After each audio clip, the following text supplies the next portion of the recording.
Nah, kita aja bisa. Ya, kita mulai saja.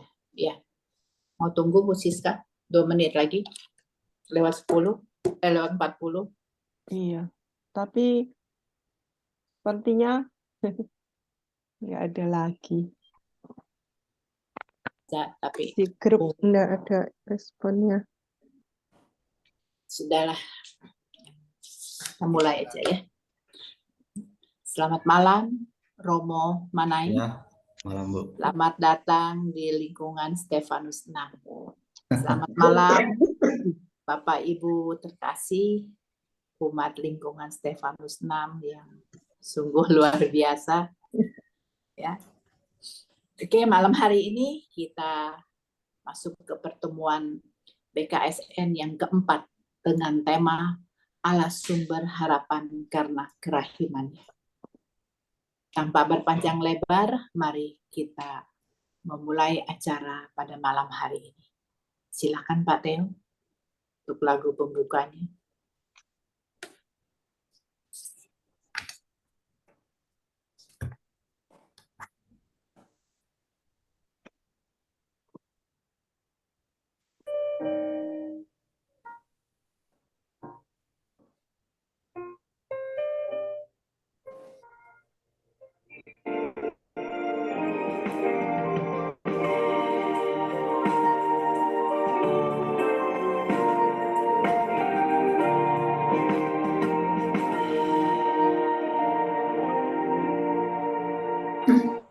Kita sebagai gereja persekutuan umatnya berjuang semakin mengasihi, peduli dan bersaksi.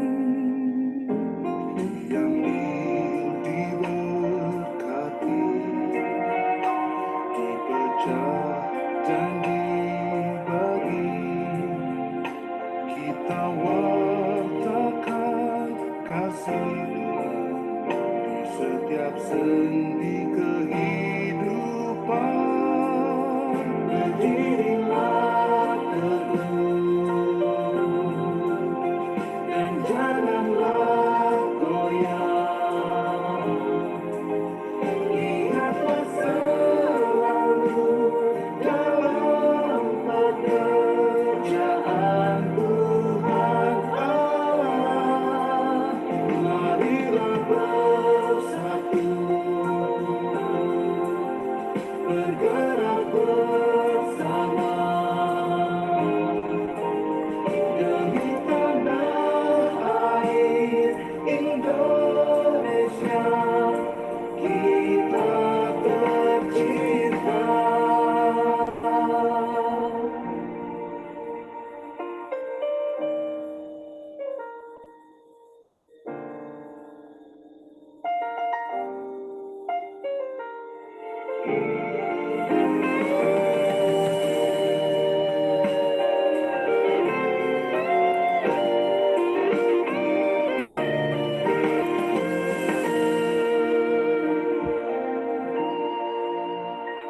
Diambil, diberkati, dipecah dan dibagi, kita wartakan kasih Tuhan di setiap sendi kehidupan.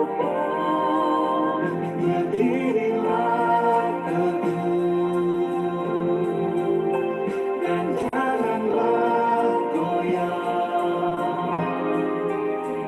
Ingatlah selalu dalam pekerjaan Tuhan Allah.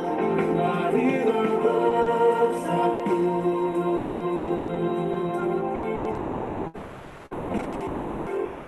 bergerak bersama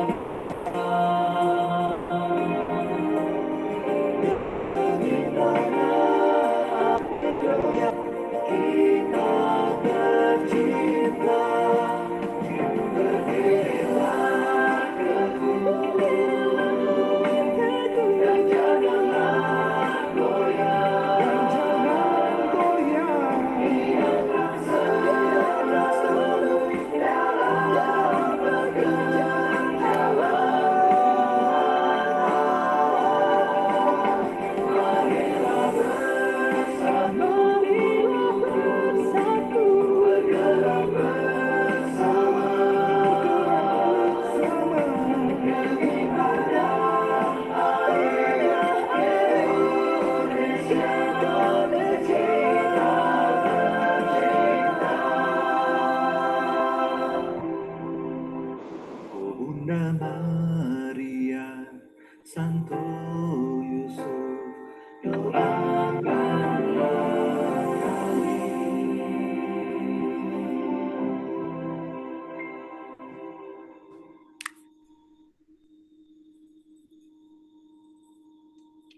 Saudara-saudari yang terkasih dalam Kristus, kita telah melewati berbagai tantangan selama kurang lebih 2 atau 3 tahun ini. Pandemi yang mulai berlalu meninggalkan banyak perubahan, di mana salah satunya adalah perubahan pandangan tentang Tuhan. Bagi sejumlah orang, Tuhan dirasakan sebagai sosok yang jauh karena kehadirannya tidak dirasakan dalam situasi yang buruk ini. Ada pula orang yang bahkan melihat Tuhan sebagai sosok yang kejam karena membiarkan semua ini terjadi. Dalam pertemuan keempat ini, kita akan mendalami subtema Allah sumber harapan karena kerahimannya. Sosok Tuhan yang penuh kerahiman dan yang berbelas kasih tetap hadir dalam segala situasi, termasuk dalam masa pandemi ini. Di tengah segala perubahan yang drastis, di tengah kehancuran sistem-sistem dalam kehidupan bersama, Tuhan tetap berjalan mendampingi umatnya, melewati segala tantangan yang ada. Bagi sejumlah orang, kehadirannya mungkin terasa senyap, tetapi dengan ini sebenarnya ia mengundang umat manusia untuk secara sungguh-sungguh berusaha mengenalnya. Kita diajak untuk menyadari kerahiman Tuhan yang memelihara kita dengan berbagai cara dalam segala situasi kehidupan kita. Masih di mute, Bu Siska? Marilah kita menaikkan tanda kemenangan kita dalam nama Bapa dan Putra dan Roh Kudus. Amin. Amin. Tuhan beserta kita sekarang Dan dan selama-lamanya. Saudara-saudari yang terkasih, kita akan mendalami bersama perikop Hosea bab 11 ayat 1 sampai 11. Perikop ini menggambarkan tentang perjalanan relasi Tuhan dengan umat Israel. Relasi ini tidak selalu harmonis, sebab Israel seringkali bersikap tidak setia. Mereka menyembah ilah-ilah lain dan meninggalkan Tuhan. Semestinya mereka dihukum, namun Tuhan tidak melakukannya karena kasih-Nya yang luar biasa terhadap mereka. Perikop ini membantu kita untuk melihat kembali perjalanan relasi kita dengan Tuhan selama masa pandemi ini. Bisa jadi kita terlalu fokus pada diri kita sendiri dan tidak melihat penyelenggaraan Tuhan yang berbelas kasihan. Seperti sabdanya, aku tidak datang untuk menghanguskan. Ia juga pasti hadir dalam masa sulit ini untuk menyelamatkan kita dan mengantar kita ke arah yang lebih baik dan lebih membangun. Marilah kita berdoa. Allah yang berbelas kasihan, kami berterima kasih karena Engkau menuntun dan melindungi kami melewati setiap tantangan hidup kami. Kami mengakui bahwa kadangkala kami tidak merasakan kehadiran-Mu yang penuh kerahiman.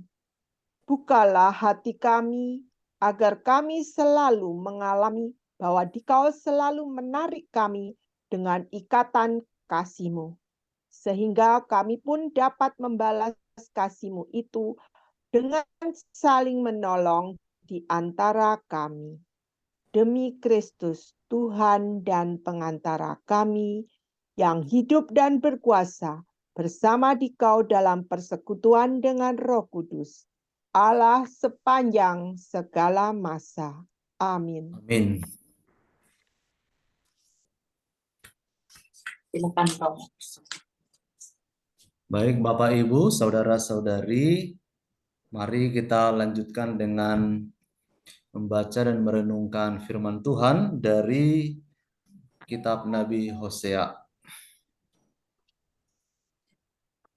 Saya akan bacakan dulu untuk kita bersama. Hosea bab 11 ayat 1 sampai 11. Ketika Israel masih muda, kukasihi dia, dan dari Mesir kupanggil anakku itu. Makin kupanggil mereka, makin pergi mereka itu dari hadapanku. Mereka mempersembahkan kurban kepada para Baal dan membakar kurban kepada patung-patung. Padahal akulah yang mengajar Efraim berjalan dan mengangkat mereka di tanganku. Tetapi mereka tidak mau insaf bahwa aku menyembuhkan mereka. Aku menarik mereka dengan tali kesetiaan, dengan ikatan kasih. Bagi mereka aku seperti orang yang mengangkat kuk dari tulang rahang mereka. Aku membungkuk kepada mereka untuk memberi mereka makan. Mereka harus kembali ke tanah Mesir, dan Asyur akan menjadi raja mereka, sebab mereka menolak untuk bertobat. Pedang akan mengamuk di kota-kota mereka, akan memusnahkan palang-palang pintu mereka, dan akan memakan mereka di benteng-benteng mereka. Umatku betah dalam membelakangi aku. Mereka memanggil kepada Baal dan berhenti meninggikan namaku. Masakan aku membiarkan engkau, hai Efraim, menyerahkan engkau, hai Israel? Masakan aku membiarkan engkau seperti Atma, membuat engkau seperti Zeboim? Hatiku berbalik dalam diriku, belas kasihanku bangkit serentak. Aku tidak akan melaksanakan murkaku yang bernyala-nyala itu, tidak akan membinasakan Efraim kembali. Sebab aku ini Allah dan bukan manusia, yang kudus di tengah-tengahmu, dan aku tidak datang untuk menghanguskan. Mereka akan mengikuti Tuhan, ia akan mengaum seperti singa. Sungguh ia akan mengaum, maka anak-anak akan datang dengan gemetar dari barat, seperti burung dengan gemetar datang dari Mesir, dan seperti merpati dari tanah Asyur. Lalu aku akan menempatkan mereka lagi di rumah-rumah mereka. Demikianlah firman Tuhan. Demikianlah sabda Tuhan.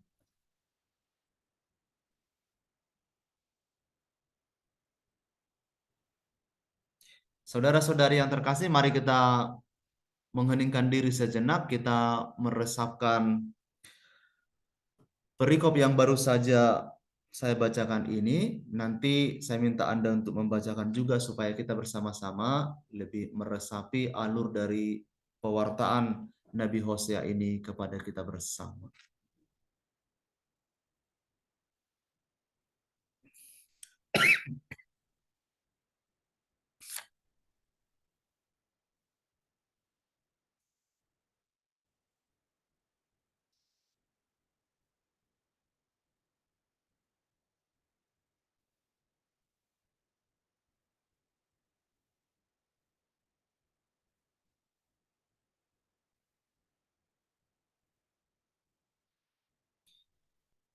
Baik Bapak Ibu, minta tolong dibacakan sekali lagi. Tolong Bro Maulana bisa membacakan karena tadi udah siap mau ngambil Alkitabnya. Oke, baik. Ya, terima kasih.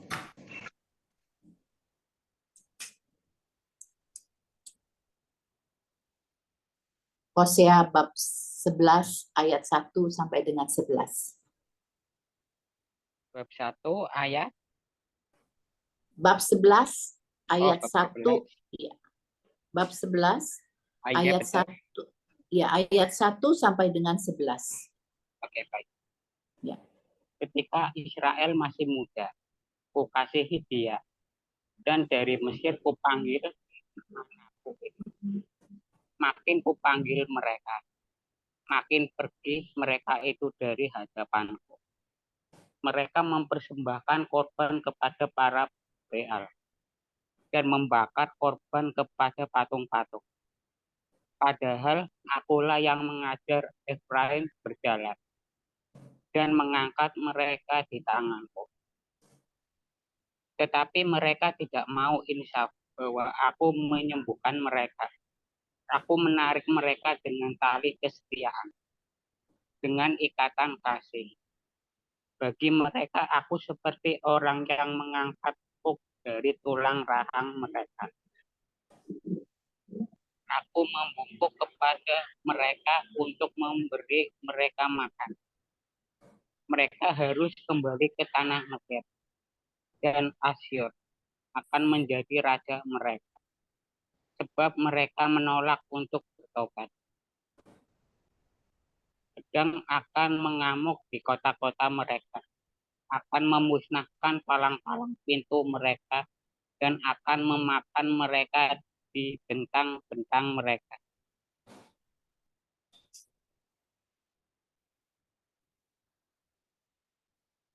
Lanjut.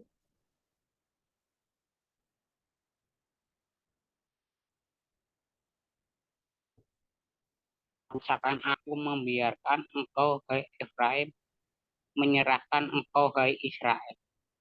Masakan aku membiarkan engkau seperti Adma, membuat engkau seperti Zeboim, hatiku terbalik kepada diriku.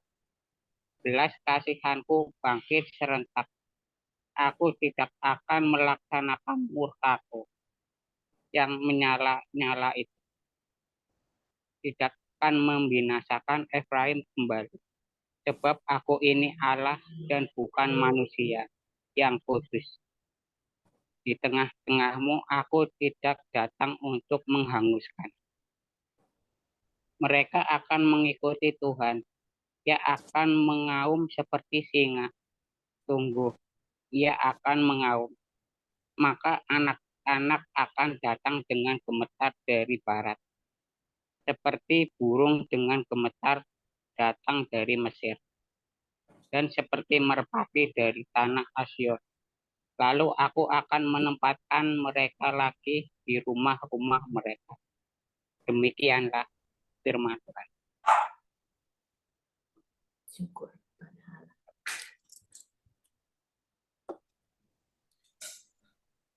Terima kasih. Sama-sama. Ya, baik. Bapak, Ibu, saudara-saudari yang terkasih, saya akan mencoba untuk menyajikan renungan sederhana, singkat, karena saya tahu kita semua tentu juga memiliki permenungan yang bisa memperkaya kita satu sama lain. Suara saya cukup jelas ya Bapak Ibu ya. Bisa dikatakan lebih dekat dengan pertemuan ini. Jadi minggu lalu kita merenungkan kesetiaan Allah, hari ini kita merenungkan kerahiman. Sejatinya kalau kita melihat akar kata dari kata setia, rahim, itu memiliki akar kata yang kurang lebih sama. Jadi sebagai perbandingan dalam perjanjian lama ada istilah teknis ya, istilah teknis yang disebut dengan kata chesed. Allah itu dikatakan Allah yang memiliki chesed, artinya Allah yang rahim. Karena dia rahim maka dia setia gitu. Nah, hari ini kita rupanya diajak untuk merenungkan Allah yang rahim. Ada penekanan tertentu yang mau diwartakan kepada kita. Tentu teksnya juga berbeda. Kalau yang minggu lalu kita diajak untuk merenungkan bagaimana Allah itu dikatakan menerkam bangsa Israel, tapi juga mencintai mereka, melukai, memukul, tapi juga membalut luka-luka mereka. Nah, hari ini kita diajak untuk melihat Allah yang rahim. Saya melihat para Bapak Ibu dalam perikop ini yang 11 ayat ini, saya menemukan ini ya, ada dua bagian. Jadi saya melihat ayat pertama sampai ayat 7 itu adalah satu bagian. Nah, ayat pertama sampai 7 itu di situ seakan-akan mau ditekankan bagaimana Allah itu tampak kecewa kepada bangsa Israel. Jadi kecewa ya, kecewa. Walaupun nanti kita harus mengerti kekecewaannya Allah itu bukan berarti karena Allah bergantung pada bangsa Israel, bukan. Tapi Allah kecewa seakan-akan mau mengatakan, mengapa sih kamu saya kasihi, kok kamu tidak merasakan kasih saya? Seakan-akan begitu. Jadi Allah itu diwartakan oleh Nabi Hosea begitu mengasihi bangsa Israel, tetapi mereka tidak menyadari itu, gitu. Nah, dalam pemaparan bagian pertama ini ya, ayat 1 sampai 7 itu bahkan dikatakan di situ Allah menyebut Israel ini sebagai anak, itu. Anak. Allah itu ditampilkan sebagai seorang bapa yang menganggap Israel ini sebagai anak. Menarik sekali para Bapak Ibu, dalam bagian pertama ini dikatakan bahwa Allah itu sangat berinisiatif ya, berinisiatif. Allah itu mengajak mereka berjalan, mengangkat mereka ketika mereka jatuh. Bahkan dikatakan Allah itu membungkukkan diri gitu. Membungkukkan diri supaya bangsa Israel ini bisa mendapatkan makanan. Ini para saudara-saudari kalau kita merenungkannya dalam konteksnya kitab suci ya, sesuatu yang sangat agung gitu. Mengapa Allah itu sebegitu mencintai Israel gitu. Israel tentu adalah gambaran kita manusia kan gitu. Tapi maksud saya begitu besar sekali cintanya Allah ini sampai dia digambarkan oleh para nabi itu melakukan tindakan-tindakan yang barangkali bagi kita manusia tidak seharusnya dilakukan oleh Allah yang maha besar itu. Tapi itu terjadi. Allah mengajak mereka berjalan, mengangkat mereka, membungkukkan dirinya Allah itu supaya mereka ini boleh hidup. Tetapi para saudara-saudari, sudah ada tindakan Allah yang begitu mengasihi Israel, apa yang terjadi? Dikatakan dalam kitab suci dalam perikop ini, Israel itu membelakangi Allah. Artinya mereka rupanya mengabaikan kasih Allah ini. Kalau kita melihat para saudara, maka kita menemukan bahwa memang itulah karakternya manusia. Allah itu karakter utamanya adalah setia, manusia itu karakternya adalah bergumul untuk setia. Kalau dikatakan bahwa manusia tidak setia juga saya tidak setuju juga ya. Dan saya kira kita semua juga tidak setuju sepenuhnya. Karena manusia itu punya potensi dalam dirinya itu ada untuk setia. Tapi karena ada dosa itu, lalu manusia rentan untuk setia pada Tuhan Allah. Itu para saudara. Nah, lalu Allah seakan-akan digambarkan pada ayat 1 sampai 7 ini kecewa atau bahkan dikatakan marah gitu kan? Murka gitu. Seakan-akan Allah itu akan memberikan mereka teguran. Banyak dalam perjanjian lama seakan-akan Allah itu marah lalu memberikan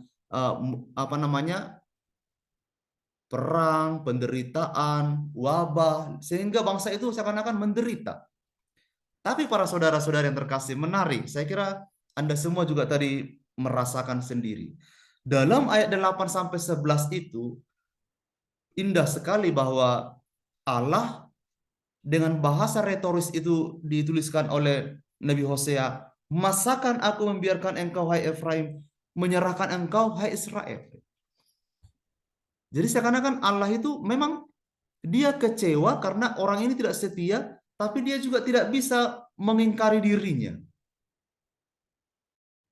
Saya ingat apa yang dituliskan dalam kitab suci ya, saya lupa persis ayat berapa, tapi memang ada di situ bahwa dikatakan di situ Allah tidak bisa mengingkari dirinya. Ketika manusia tidak setia pun Allah tetap harus setia. Wah, ini luar biasa para saudara-saudari terkasih. Nah, kurang lebih itu yang mau ditekankan dari perikop ini, dua bagian ini. Nah, para saudara-saudari, saya ingin menambahkan sedikit sebagai refleksi yang mau saya tekankan di sini. Membaca perikop ini dan merenungkan tema pertemuan keempat ini, saya ingat pesta kerahiman ilahi.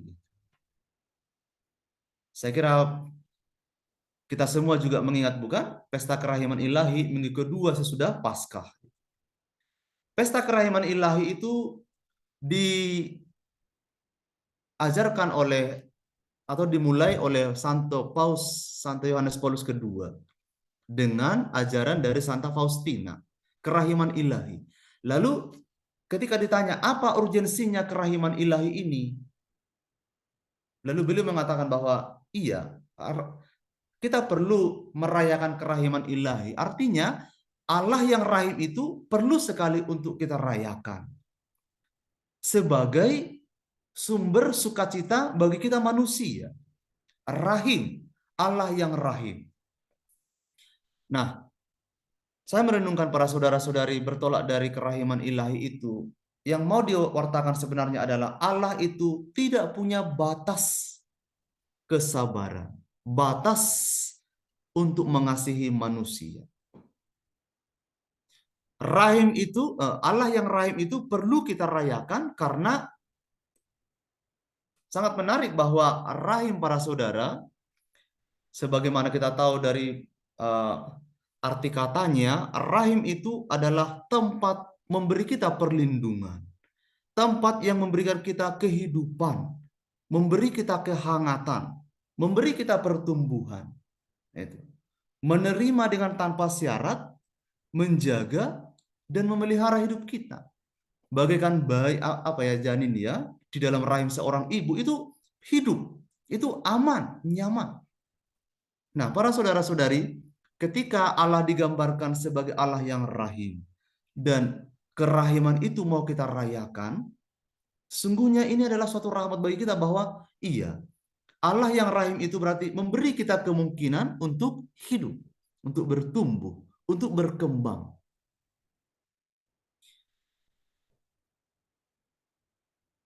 Para saudara yang terkasih, saya selalu merenungkan ya, mengapa kita harus menyadari Allah yang rahim ini?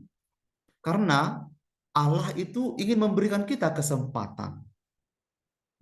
Ketika Allah digambarkan sebagai Allah yang rahim, menerima umatnya yang berdosa, mengapa dia tidak marah? Karena memang Allah tahu, harus diberi kesempatan kepada manusia. Supaya manusia itu boleh bertumbuh, berkembang. Nah, saudara-saudari yang terkasih, dalam masa pandemi ini tentu kita seperti yang dikatakan dalam pengantar, tentulah kita bisa saja kita mengajukan banyak pertanyaan pada Allah yang rahim ini. Dengan situasi yang kita hadapi, pandemi tentu telah menampilkan kepada kita duka yang barangkali juga dialami oleh banyak orang. Kita kehilangan orang-orang yang kita kasihi, kita kehilangan pekerjaan-pekerjaan kita yang memberikan kita jaminan kehidupan, kita kehilangan banyak hal dalam kehidupan kita. Saya kira bukan satu dua orang juga mengajukan pertanyaan, apakah Allah sungguh-sungguh menghendaki ini?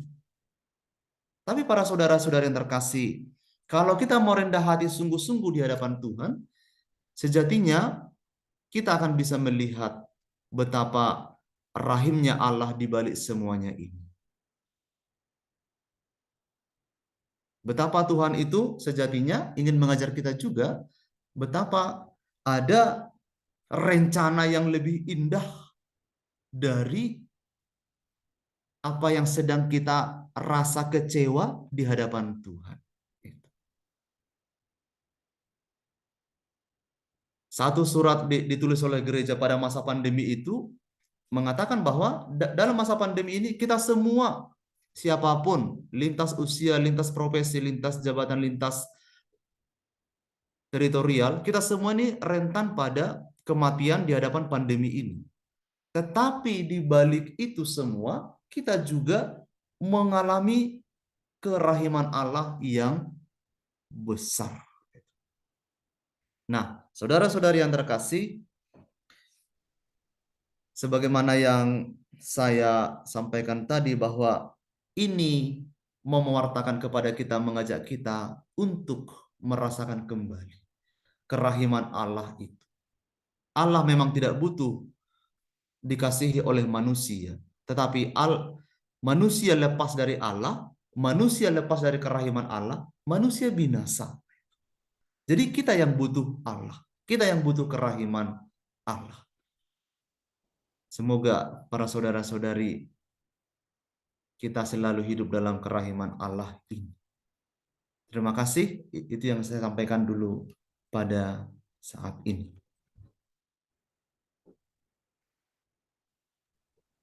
Terima kasih Romo untuk perenungannya.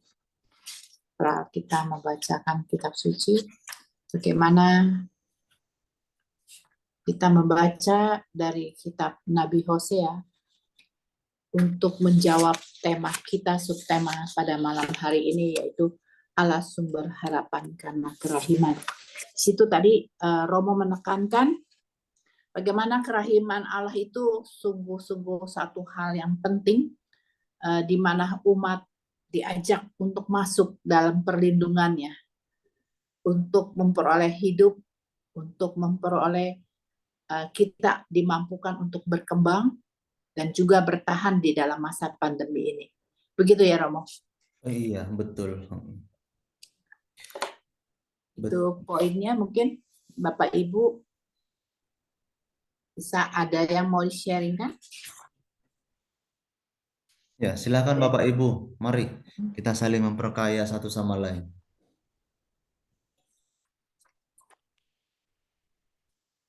Jadi ada pertanyaannya, apa yang membuat saya bertahan untuk tetap beriman kepada Tuhan dalam situasi sulit yang kita hadapi?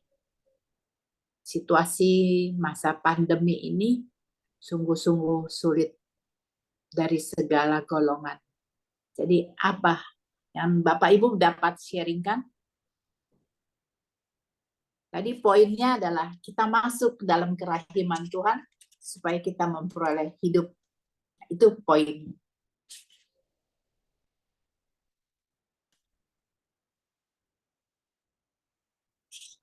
Ya, silakan Pak Teo. Sepertinya Pak Teo nih. Iya, saya waktu baca kutipan Nabi Hosea ini, yang terpikir ya begitu umat atau kita juga ya, itu begitu gampangnya untuk berbalik ya. Kalau kita ingat ya, waktu pandemi pun juga ada pertentangan antara ketakutan dan juga ada juga kerinduan untuk menjadi umat yang baik, artinya untuk tetap berdoa gitu ya. Namun kalau melihat bacaan ini, saya sungguh terkesan dengan yang ayat 4 itu, begitu Allah itu mau menarik, masih tetap dengan tali kesetiaan dan dengan ikatan kasih. Dan itu memang selama pandemi ini ya banyak kita rasakan ya. Banyak terutama jadi kehidupan doa kita juga mau nggak mau jadi meningkat karena banyak waktu luang, nggak bisa kerja, nggak bisa kemana-mana. Akhirnya kita berdoa. Kita kalau ke gereja walaupun nggak bisa offline, tapi malah bisa ke tempat-tempat lain itu. Malah MKK malah kadang-kadang lupa.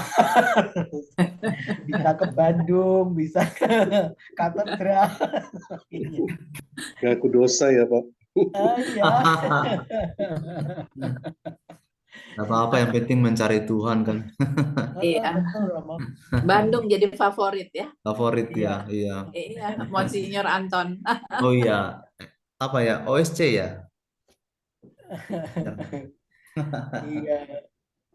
Terus juga karena ketika pada pertemuan pertama itu Suster Lucy juga mengingatkan ya, ini saatnya sudah kita yuk balik ke gereja lagi, sudah mulai offline lagi. Memang saya ingat waktu pertama-tama mau offline itu memang ada rasa keengganan atau rasanya masih was-was gitu ya Romo ya. Iya, betul. Tapi setelah berjalan 1 bulan, 2 bulan ya akhirnya ya kembali. Itu mungkin bentuk kesetiaan Tuhan yang menyertai kita ya. Jadi saya Syukurlah. sungguh merasa bahwa masa pandemi ini memberi pelajaran yang banyak untuk kita. Terima kasih Om. Ya, syukur Pak Tio, terima kasih. Jadi Pak Tio merasakan ya bagaimana tali kesetiaan Tuhan ya, Iya, menarik ya. Kita juga semua merasakan karena masa pandemi itu benar kata Pak Teo, kita nggak bisa kemana-mana, aktivitasnya di dalam rumah, jadi cukup banyak waktu dan kita bisa ikut seminar, bisa ikut misa berkali-kali, ya kan? Itu sesuai yang kita mau, ya itu puji Tuhan. Dan sampai sekarang pun masih banyak kelompok-kelompok doa secara online yang masih aktif. Silakan Pak Hendrawan, mungkin ada yang mau di-sharingkan bagaimana peranan Tuhan di dalam kehidupan kita yang pahit ini, yang sulit ini karena pandemi. Ya, saya merasakan kesetiaan Tuhan kepada kita pada saat kita takut. Saya mau sharing ketika anak saya Karin kan sekarang ada di Medan ya. Ketika dia kena COVID, kita udah takut setengah mati. Kita berdua cuman bisa nangis di Jakarta. Karena kita nggak bisa pergi ke sana. Bayangin, dia sendirian di sana, dia baru pindah ke Medan. Dan dia kan setiap kali relokasi tempat, dia mendapat tempat tinggal di hotel. Saat itu dia tinggal di hotel yang nomor 1 di Medan. Ya. Jadi selama sebulan dia sudah tinggal di situ, tiba-tiba dia kena COVID karena kantornya itu pada kena COVID dan kebetulan tim dia juga kena COVID. Jadi 5 orang timnya itu kena COVID. Nah, waktu itu dia sudah bilang, waduh, saya kena COVID. Gimana ya? Saya pasti diusir sebentar lagi. Karena nggak mungkin saya di sini. Nah, ketika kita dengar dia yang mau diusir, kita tuh benar-benar kalang kabut. Minta tolong siapa? Kita nggak punya kenalan di Medan. Dan dia juga sudah telepon ke kantor pusat di Jakarta. Kantor pusat di Jakarta juga sudah cari tempat isoman yang mau menanggung dia gitu ya. Saat itu dia belum terus terang sama hotelnya bahwa dia kena COVID, tapi dia udah hitam. Itunya apa tuh? Peduli lindung dia udah hitam. Nah, jadi dia di kamar terus. Dan kita di sini, aduh gimana Dek? Kamu nanti kalau kamu akan kemana Dek? Siapa yang temenin kamu Dek? Gitu ya kan? Aduh benar-benar kita benar-benar gejolak dan kita cuma bisa berdoa sama nangis. Akhirnya pagi-pagi kita turun berdua nih, kita cari di Google tempat isoman di Kota Medan, kita cari hotel di tempat isoman di Kota Medan juga. Tiba-tiba ada yang nuntun, coba kamu telepon ke sini, gitu. Lili yang telepon, yang ngangkat.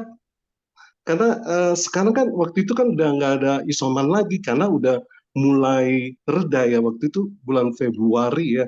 Kayaknya tempat isoman udah mulai nggak ada lagi gitu.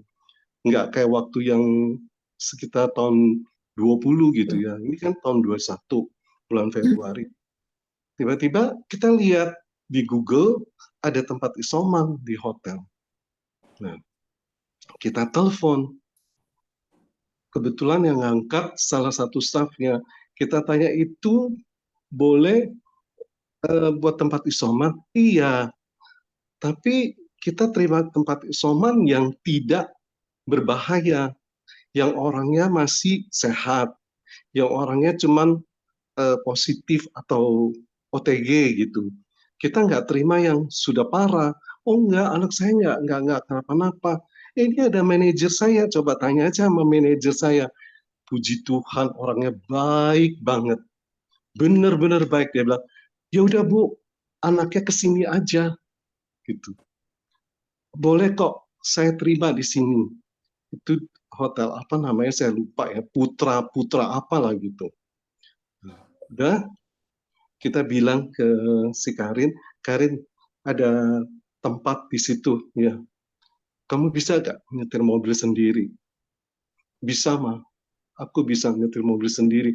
Bayangin dia udah lemes banget, dia bisa nyetir mobil sendiri. Terus dia bilang, saya juga udah dapet, Ma, dari kantor. Saya mau lihat dulu sih. Gak usah lah, Dek. Kamu pergi ke tempat yang Mama udah cariin aja gitu. Iya deh, aku ikutin Mama aja deh. Terus, tapi aku mesti lapor dulu ke bagian resepsionis di hotel. Mau tahu langsung apa? Ibu nggak boleh keluar. Ibu di kamar, dan kita mau pembersihan seluruhnya dulu, ibu baru boleh keluar. Bener-bener itu kita udah kayak apa? Sekarang udah kayak apa? Tidak boleh ngapa-ngapain. Itu jam berapa ya? Sampai sore dia belum boleh dikasih keluar. Kita mau apa sih namanya? Mau pembersihan dulu supaya orang-orang nggak ada di sekitar situ.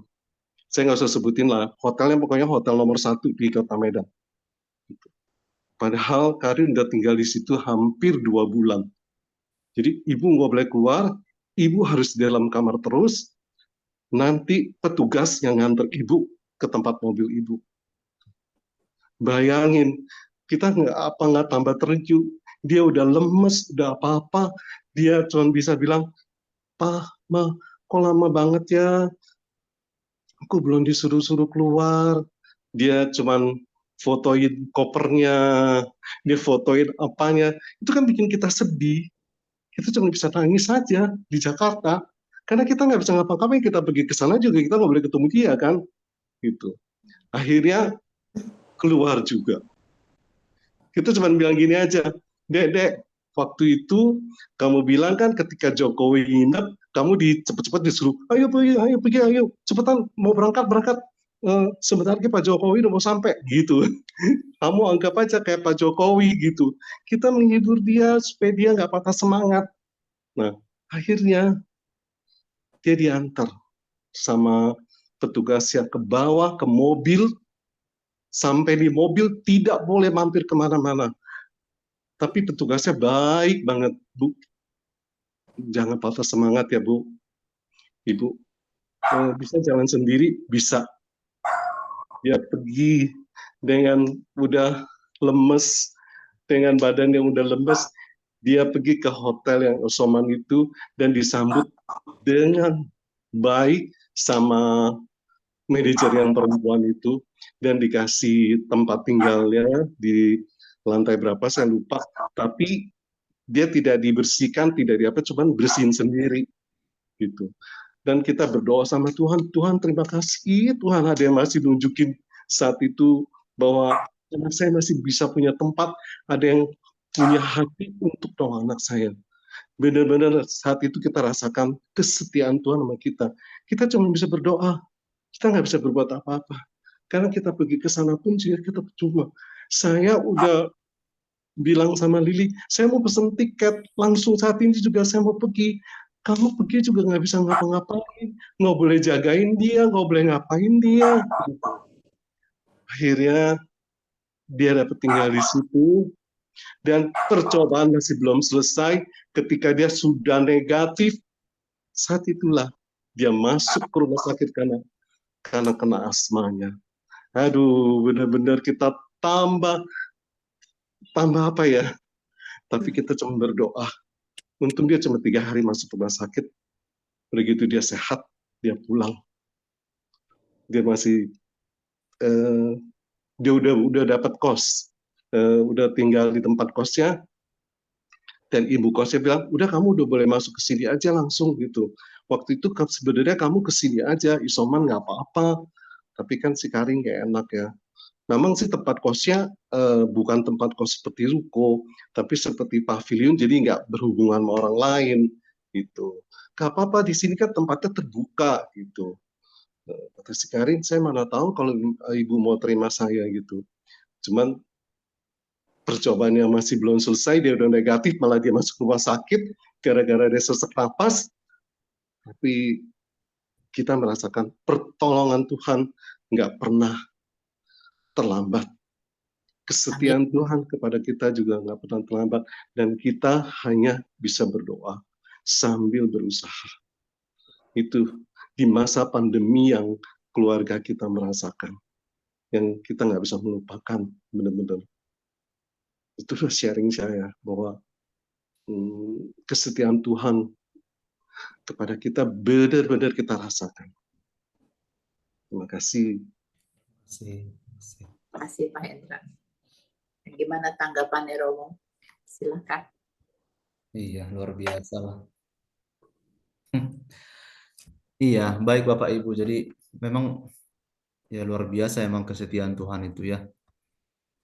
Dan saya kira kita semua mengalami banyak peristiwa di luar yang kita pikirkan selama masa pandemi itu. Banyak sekali hal-hal yang memang di luar dugaan kita. Tetapi memang yang dialami oleh Pak Theo, Pak Hendrawan, itu kan memang sungguh-sungguh tampaknya itu langsung terasa gitu ya, terasa sekali kasih Tuhan itu. Ada beberapa saudara-saudari kita juga mengalami situasi yang barangkali di luar perkiraannya, dan mereka seakan-akan merasakan kasih Tuhan itu butuh waktu yang lebih lama. Gitu. Butuh waktu yang lebih lama, dan dalam kurun waktu itu mereka seakan-akan terus terdesak untuk mengajukan pertanyaan-pertanyaan. Itulah barangkali menurut saya tepat sekali yang diajarkan oleh gereja selama masa pandemi itu ya, supaya kita juga mendoakan saudara-saudari kita yang juga mengalami banyak pergumulan hidup yang tidak mudah untuk dijawab dan diselesaikan. Ya, kita bersyukur seperti pengalaman ini ya, yang Anda rasakan ini, ya memang kasih Allah itu sungguh nyata, kita Allah yang bersama. Saya kira itu Bu Farida, tanggapan saya. Makasih Rob. Masih adakah yang mau sharing? Atau Pak Bro Maulana? Silakan. Gimana ya? Kalau saya sih masalahnya dengan keluarga. Saya kan kangen sama mamaku gitu. Dan rencananya ingin pulang. Tapi saya jadi izinkan pulang sama keluarga di rumah. Katanya nggak usah pulang. Kamu kan udah mengikut agamamu yang baru, ikutilah. Kami semua nggak akan nganggap kamu lagi. Dan saya merasa sedih. Gitu. Dan kesedihan saya itu membuat saya agak sedikit menyerah. Tapi teman-teman saya yang di gereja yang dulu, gereja Santo Andreas, selalu menguatkan. Sudah nggak usah sedih, kamu gabung saja sama kita. Dan saya pun 2 hari ini ikut persekutuan doa yang di sana di Andreas. Tapi setelah mengikuti persekutuan doa udah 2 hari, iman saya bangkit lagi.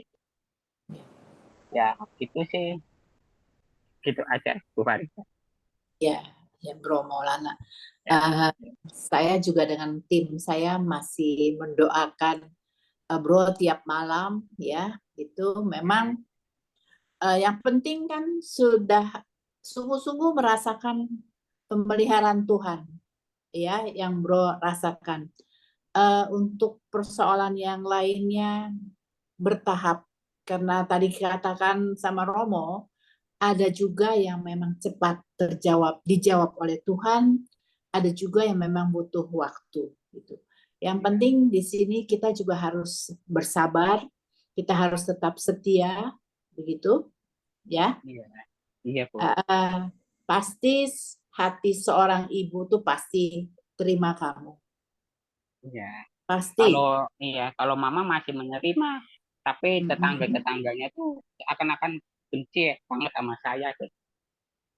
Ya kalau mama kamu bisa terima, untuk kerinduan kamu, kalau memang kamu ada waktu untuk pulang, ya silakan pulang ketemu dengan mama. Tapi mengancam keselamatan saya. Oh begitu. Iya, tetangga-tetangga itu sangat benci gitu. Akan saya dicari sama masyarakat yang di kampung. Oke, nanti ya kita doakan terus. Nah ini Romo, kasusnya Albertus Maulana, ya. Bro ini dari Muslim, ya. Dia istilahnya tertarik dengan karakter Yesus, ya, gitu. Dan setia sampai saat ini, gitu.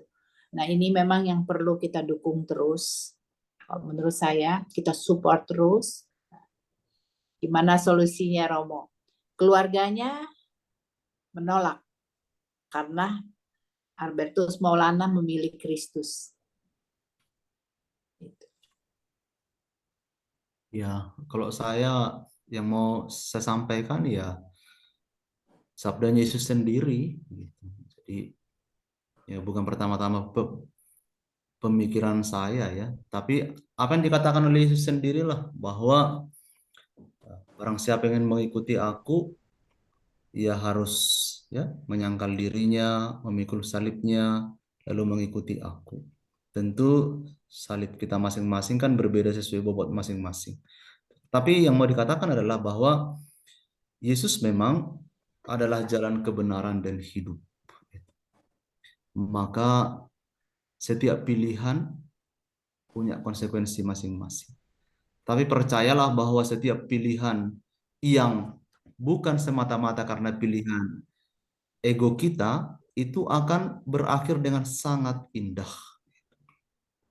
Berakhir sangat indah. Ketika Tuhan memilih, Tuhan memanggil seseorang, Tuhan juga membekali dan menyempurnakan usaha orang itu. Nah, itu yang harus selalu kita sadari. Maka waktu Tuhan akan tepat pada waktu. Maka tetaplah setia Saudara Albertus Maulana dan Ya, tetaplah sertai usaha Anda dengan doa supaya di tengah-tengah situasi yang sulit ini Anda boleh tetap teguh, setia, dan jangan lupa bahwa banyak orang mendoakan saudara ya, supaya tetap kuat ya. Begitu saja. ya, baik. Terima kasih. Terima kasih. Terima kasih Romo. Ya, semoga Saudara Albertus tetap kuat ya, tabah Ya, untuk menantikan waktunya Tuhan. Pasti Ya, amin. akan indah pada akhirnya. Ya, amin. seperti kita Ya, pengkhotbah. terima kasih, Farida. Ya. Halo Pak Setio. Yang Malam, jauh Bu. dari Sydney Oh bergabung. enggak, saya di Jakarta. Mohon maaf, tadi Oh, baru di Jakarta. saya ada Kirain perlu dari tadi. Sydney. Yang di Sydney istri saya, Helen. Oh, Helen yang ke Sydney ya. Oke. Helen Romo. Halo, Pak. Mohon maaf Romo baru bisa bergabung. Tadi Iya. ada Zoom sama mama saya. Oke, ya. Ada tanggapan lagi dari Bapak Ibu? Atau mau membagikan sharing dengan pernyataan Allah sumber harapan karena kerahimannya? Silakan kalau masih ada yang mau ditambahkan. Mungkin Bu Christina.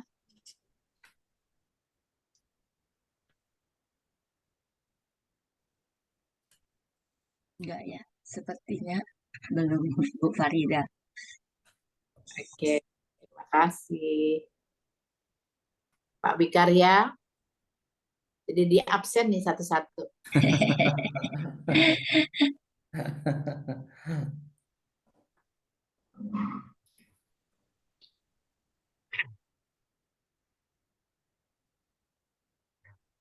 Ya, silakan Pak Wi.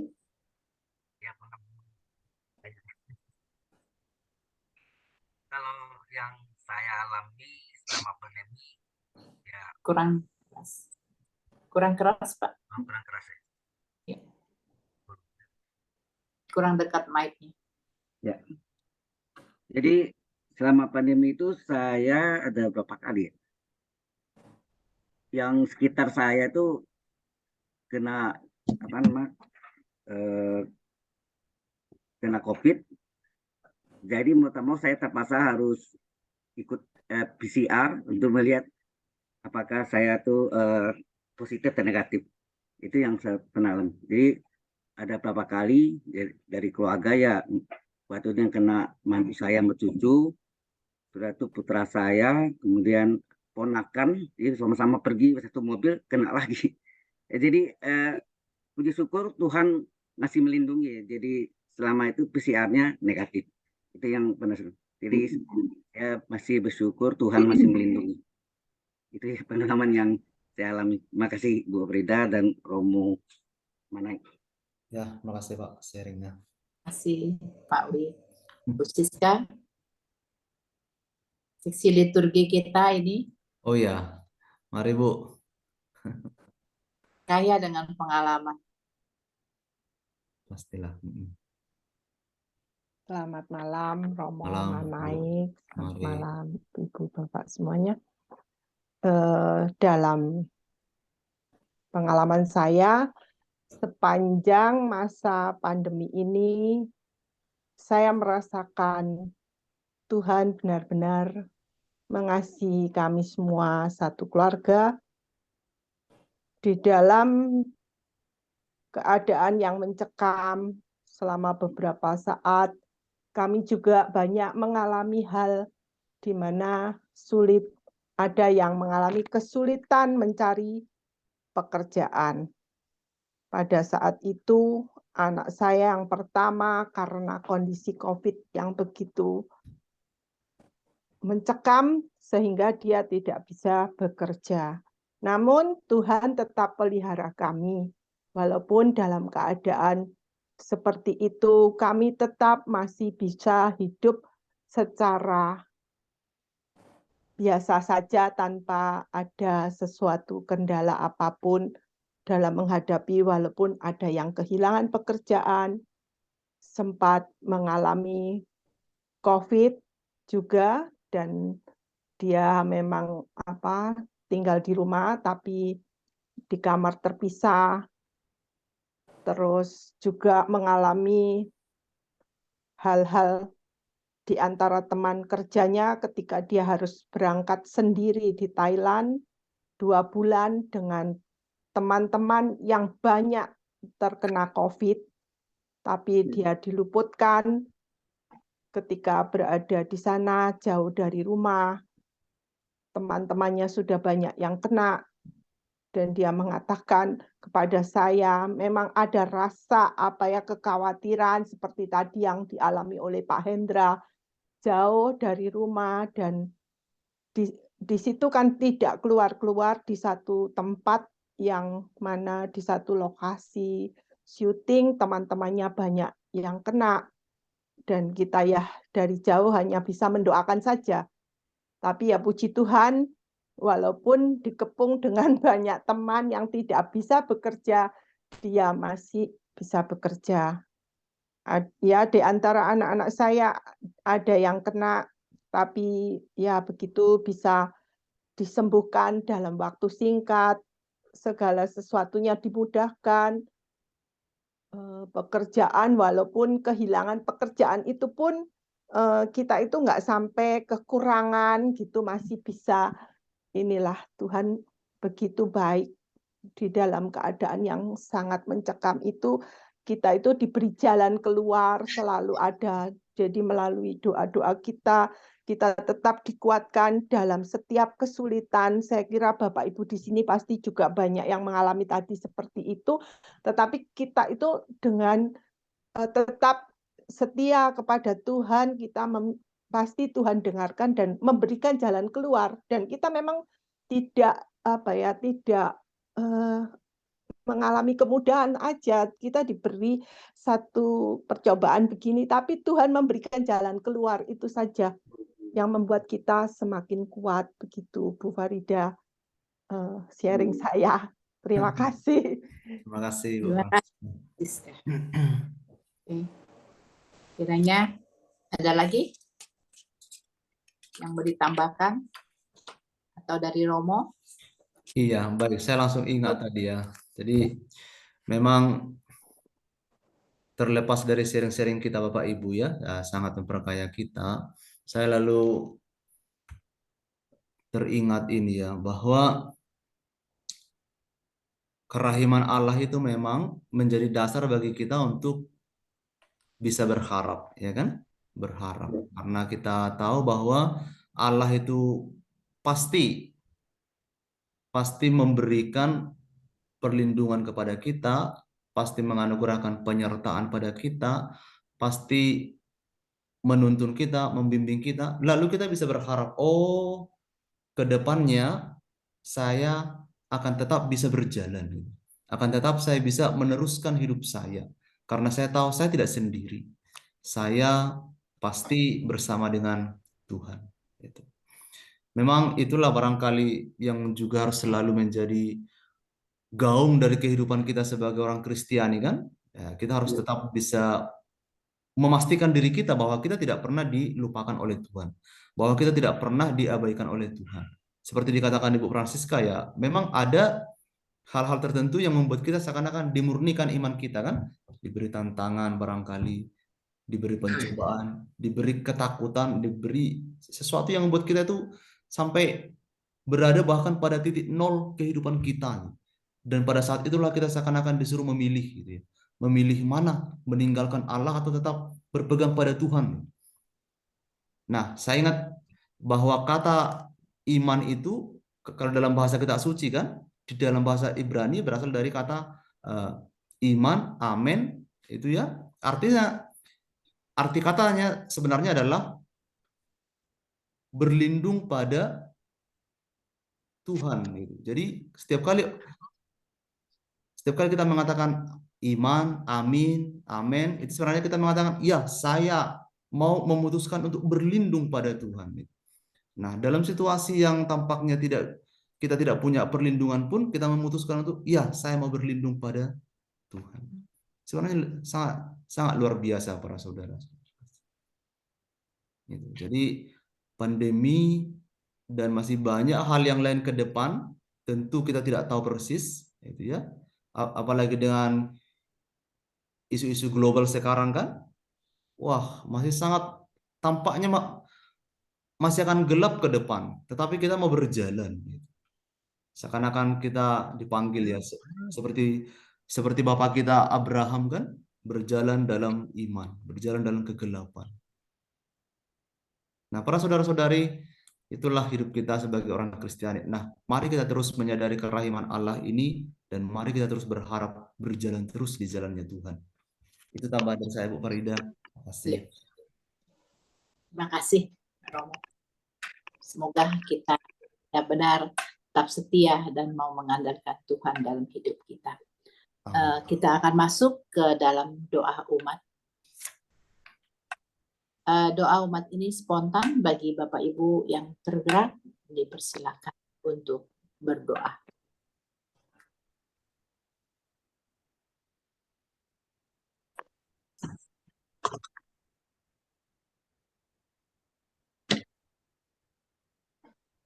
Allah Bapak ya.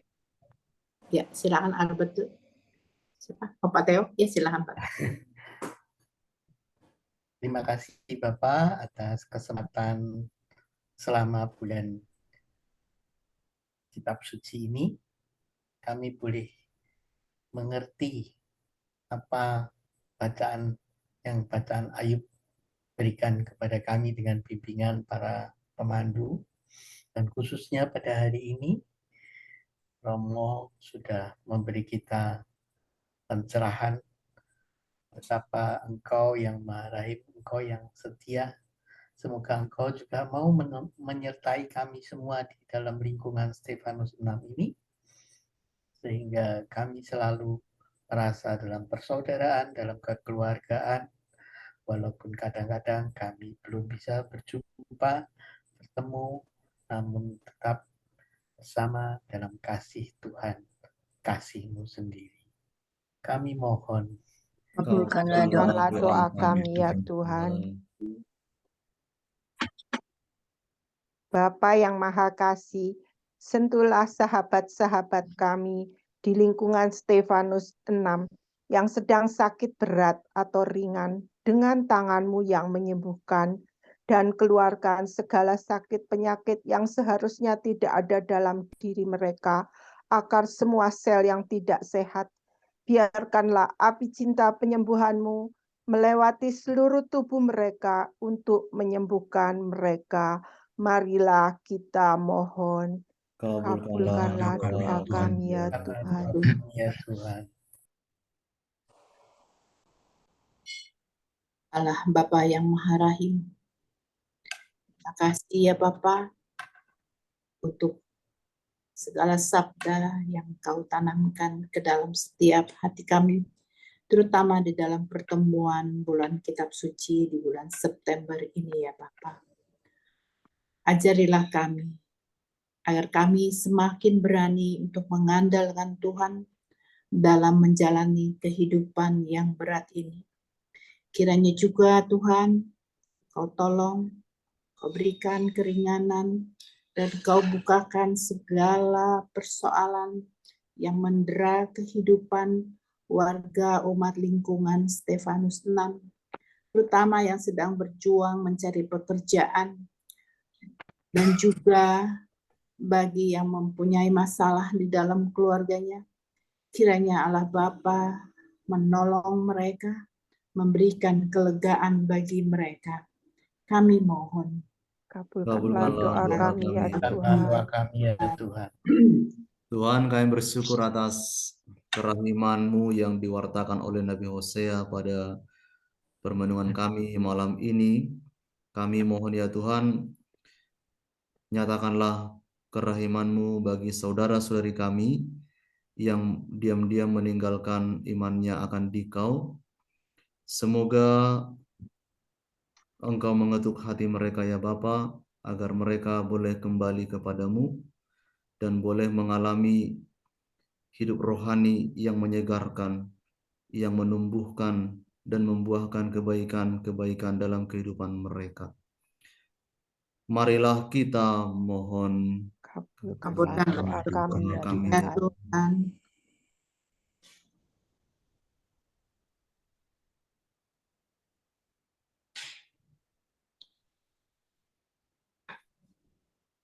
Mari kita satukan dengan doa yang Tuhan ajarkan sendiri. Bapa kami yang ada di surga, Dimuliakanlah muliakanlah namamu. Datanglah kerajaan-Mu, jadilah kehendak-Mu di atas bumi seperti di dalam surga. Berilah kami rezeki pada hari ini, dan ampunilah kesalahan kami, seperti kami pun mengampuni yang bersalah kepada kami. Dan janganlah masukkan kami ke dalam pencobaan, tapi bebaskanlah kami dari yang jahat. Amin. Silakan Bu Siska masuk ke doa penutup. Doa penutup. Marilah kita tutup dengan doa. Allah Bapa di surga, ulurkanlah tangan-Mu untuk menolong kami dalam menghadapi berbagai tantangan kesulitan dan badai dalam hidup dan karya kami, agar kami tidak mudah putus asa, tetapi tegar laksana batu karang. Semoga kami tetap merasakan kerahiman-Mu dalam setiap tantangan hidup kami, sehingga kami tidak lagi merasa sendirian dalam menjalani kehidupan ini. Demi Kristus, Tuhan dan pengantara kami. Amin. Mohon berkat dari Romo. Tuhan beserta kita. Allah yang Maha Kuasa memberkati saudara-saudari sekalian, doa-doa kita, permenungan-permenungan kita, dan istirahat kita pada malam hari ini. Dalam nama Bapa dan Putra dan Roh Kudus. Amin. Makasih Romo. Makasih. Romo semuanya. Makasih Romo. Pelayanan. Pak Wikaria Ghazali. Bu Christine. Kasih Ya, Romo. kasih Romo. Sorry tadi Baik. terlambat internetnya susah masuk. Nggak apa-apa, Bu. Terima Bilang kasih. Nanti Bu, Albertus Maulana, Pak kasih ya Romo. Gunawan, Terus. Pak Sutio, Bu Farida Iya, ya. Terima kasih makasih. banyak. Ya, terima kasih Romo. Sehat-sehat semua. Sampai ketemu lagi ya Umat Stefanus lingkungan. Ya, Terima ya, kasih sehat Ya. selalu Romo. Romo. Malam. Selamat Malam. malam. Ya, jangan bubar dulu. Umat lingkungan. Ya.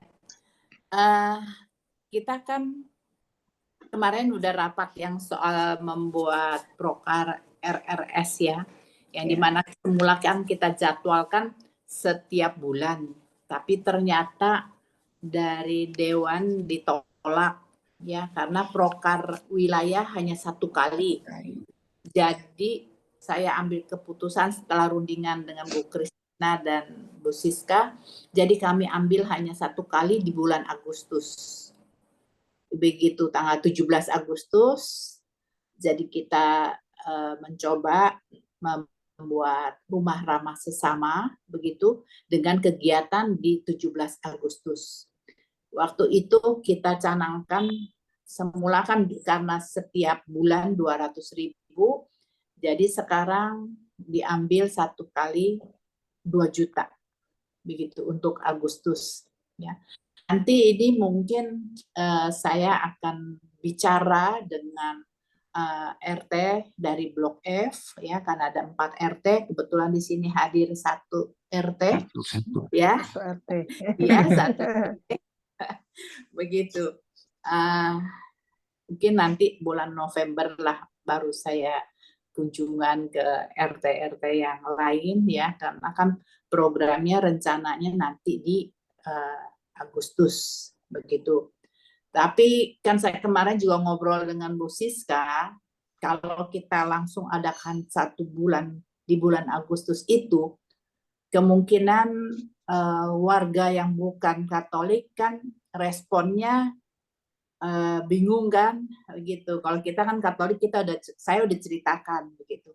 Jadi mungkin kita akan adakan sebelum Agustus itu kita sudah coba. Kita coba adakan pertemuan dengan olahraga pagi begitu sambil kita merangkul. Nah, ini di sini saya membutuhkan kerjasama dari Bapak-bapak RT, Bapak dan Ibu RT dari Blok F gitu. Itu rencana dari lingkungan Stefanus 6 yang untuk memenuhi programnya dari KAJ, dari Keuskupan Agung Jakarta. Itu 1. Terus untuk doa rosario di tanggal 12 Oktober sampai dengan 20 yang diadakan berupa novena gabungan dengan 9 lingkungan, kita kan jatuhnya di tanggal berapa ya Bu Siska? 17 ya? 17 hari Senin. Nah, iya. Tadi lingkungan Stefanus 7 minta saya untuk tuker hari di tanggal 18. Tapi saya belum bisa jawab. Begitu karena dia lingkungan Stefanus 7 bilang petugasnya nggak bisa. Terus dalam hati saya, kita tuh belum nyusun petugas. Kita belum nyusun petugas. Nah, itu. Jadi saya belum bisa jawab keinginan permintaan dari Pak Darmadi itu. Nah, jadi saya lempar kepada Flor. Karena nggak mungkin saya juga sendiri lakukan. Nah, Bu Siska kan tidak ada di tempat, tidak ada di Jakarta. Gitu. Jadi saya membutuhkan semua support saya. Bukan buat atas nama saya, tapi atas nama lingkungan. Gitu. Saya tanggal 17 juga nggak bisa, Bu. Jadi saya nggak ikutan tanggal 17. Oh. Terus, yang lain? Apa mau di tanggal 18? Udah, tanggal 18 saja. Ya, ya. Jadi kita tukeran dengan Stefanus 7 ya. Gitu. Jadi kita fix ya, nanti tinggal Bu Siska woro-woro ke umat lingkungan nih. ya sesuai dengan permintaan dari ketua wilayah, beberapa banyak masukan yang untuk berdoa, ya. Tapi kita tetap diharapkan hadir dari mulai tanggal 12 karena ini kan bentuknya novena Novena. Rosario. Iya, mulai awal. Jadi kita diharapkan gitu. Tapi yang benar-benar in charge ya kita ambil bagian dari mulai MC, mulai share, mulai yang pimpin doa itu di tanggal 18. Ya. Terima kasih. Terus ada lagi mungkin Bu Ratna nggak hadir ya. Tanggal 22 Oktober kita ke bagian jatah jadi petugas tatib di Misa 16.30 itu hari Sabtu. Dan saya mohon maaf saya tidak bisa hadir karena pas tanggal tersebut saya punya gawe karena mau mantu. Begitu. Sabtu 22 Oktober. 22 Oktober. Pukul 16.30. 16.30 ya. Iya. Oke, nanti saya sampaikan supaya bisa. Tapi saya udah share sama Bu Ratna sih sebenarnya jadwalnya. Cuma saya pikir ya mumpung kita pertemuan jauh-jauh hari, saya udah infokan. Iya. Kita diatur dulu. Ya, partisipasinya sangat diharapkan karena gereja sekarang sudah cukup ramai. Ya. Jadi benar-benar petugas dibutuhkan sangat banyak. Sekitar 16 atau 18. Kita 16 atau 18 petugas deh. Kalau nggak salah gitu. Ya. Oke. Terima kasih untuk kesetiaannya hadir dalam pertemuan BKSN dan juga kepada Pak Theo. Aduh, kita benar-benar Stefanus 6 hutang budi banget deh. Kalau nggak dari Pak Theo kita nggak bisa online. Pertemuan. Kita tutup ya. Supaya makin. Terima kasih ya Pak Theo. Sama-sama. Biar Tuhan yang membalas semua kebaikan. Thank you Pak Theo. Oke, makasih Pak Theo. Terima kasih Bu Marijat. Terima kasih semua. Selamat malam. Bu Farida. Terima kasih. Ya, Pak. Halo, saya tanggal 22 itu kan karena ada family gathering di Binus di Sentul itu. Mungkin 22 Oktober. Iya, tanggal 22 Oktober. Oh, oke. Itu mungkin sampai ke rumah bisa jam 7 malam gitu. Oh ya udah nggak apa-apa Pak. Nggak apa-apa. Nanti kita kerahkan yang lain karena Pak. Acara itu udah setahun yang lalu udah direncanakan oleh Binus sendiri. Jadi Iya nggak apa-apa Pak. Nggak apa-apa Pak. Mungkin nanti di list aja. Mohon maaf, saya juga belum tentu bisa itu nanti, tapi di list aja nanti. Iya, nanti bagian si tatib Ibu Ratna yang akan buat pengumuman grup. Saya hanya info supaya kita berjaga-jaga gitu. Ya. Jadi jangan nanti pas di list, aduh ini udah mendadak nih waktunya dekat gitu. Enggak. Ya. Jadi ada tanggal-tanggal yang tadi saya udah sebutkan gitu. Terima kasih. Selamat malam. Terima kasih. Selamat malam. Pak Theo. Pak Theo, Pak Wi. Terima kasih Pak Theo. Bu Siska, terima kasih. Yo, bye semua.